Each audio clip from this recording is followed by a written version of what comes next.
Hi guys, welcome to our channel check this vision. నేటి digital world లో చాలా scams అనేవి జరుగుతున్నాయి. ఈ వీడియోలో మనం 2009లో జరిగిన ఒక బిగ్గెస్ట్ స్కామ్ గురించి అయితే చూస్తాం. అది కూడా ఒక 20 ఏళ్ళ అబ్బాయి చేశాడంటే మీరు నమ్ముతారా? ఈ వీడియోలో ఈ రియల్ స్టోరీ గురించి అయితే చూద్దాం. అంతకన్నా ముందు మన ఛానల్ కి ఎవరైనా కొత్తగా వస్తే సబ్స్క్రైబ్ చేయండి అండ్ ఈ వీడియోకి ఒక లైక్ చేసి మీ ఫ్రెండ్ కి అయితే షేర్ చేయండి. ఇంకా లేట్ చేయకుండా వీడియోని మొదలు పెడదాం.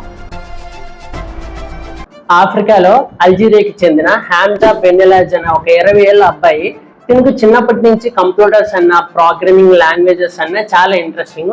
తను కూడా తన కంప్యూటర్స్ లోనే తన కోర్స్ అయితే చదువుకున్నారు. తిను అప్పుడప్పుడు తన ఫ్రెండ్స్ యొక్క ల్యాప్టాప్స్ ని హ్యాక్ చేయడం ఇలాంటి పనులు చేస్తూ ఉండగా తనకి రోజు రోజుకి హ్యాకింగ్ మీద ఇంట్రెస్ట్ వచ్చి ఒక ప్రొఫెషనల్ హ్యాకర్ కన్నా మంచి నాలెడ్జ్ అయితే గెయిన్ చేశాడు. ఈ కాలక్రమంలో డార్క్ వెబ్ లో తనకు ఒక ఫ్రెండ్ అయితే పరిచయం అయ్యాడు. తన పేరే పానిక్.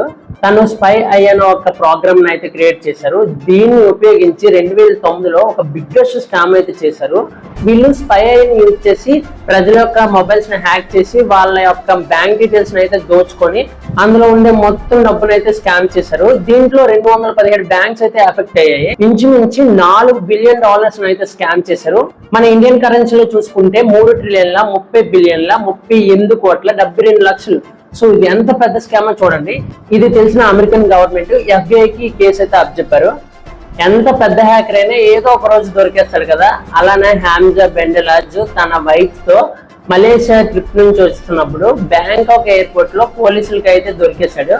సో తన FBI కంప్లైంట్ చేయగానే వాళ్ళు అమెరికా నుంచి వచ్చి ఈ హామ్జా బెండెలాజ్ ఈ హ్యాకర్ ని అయితే అరెస్ట్ చేశారు. సో ఇక్కడే ట్విస్ట్, ఎవరైనా అరెస్ట్ చేయగానే భయపడతారు, కానీ ఈ అబ్బాయి మాత్రం అస్సలు భయపడలేదు. బాగా హ్యాపీగా ఫీల్ అవుతూ తన స్మైల్ కూడా ఇస్తున్నారు. మీరు కూడా చూడొచ్చు. తను అరెస్ట్ అయ్యాక హ్యాపీగా ఫీల్ అవడానికి గల కారణం ఏంటో మీకు తెలిస్తే ఖచ్చితంగా షాక్ అవుతారు. తన స్కామ్ నుంచి సంపాదించిన మనీని మొత్తాన్ని తన కోసం కాకుండా తన ఆఫ్రికాకి సంబంధించిన పూర్ పీపుల్స్ ఎవరైతే ఉన్నారో వాళ్ళు మొత్తానికి డొనేట్ చేస్తాడు, అంటే పంచిపెట్టేశాడు. తను చేసిన పని అయితే ఇల్లీగలే. అలాగే ఆ స్కామ్ నుంచి వచ్చిన మనీ తను కూడా తీసుకోకుండా ఒక పూర్ పీపుల్స్ కి అయితే డొనేట్ చేశాడు కదా. ఇతను ఎలాంటి హ్యాకరో మీరే చెప్పండి. ఫైనల్లీ ఈ హ్యాపీ హ్యాకర్ గురించి మీరేమనుకుంటున్నారో కమెంట్ చేయండి. ఇలాంటి more interesting and educational videos కోసం మన ఛానల్ ఇప్పుడే సబ్స్క్రైబ్ చేయండి. మళ్ళీ నెక్స్ట్ వీడియో కలుద్దాం. ఉంటాడా, బాయ్.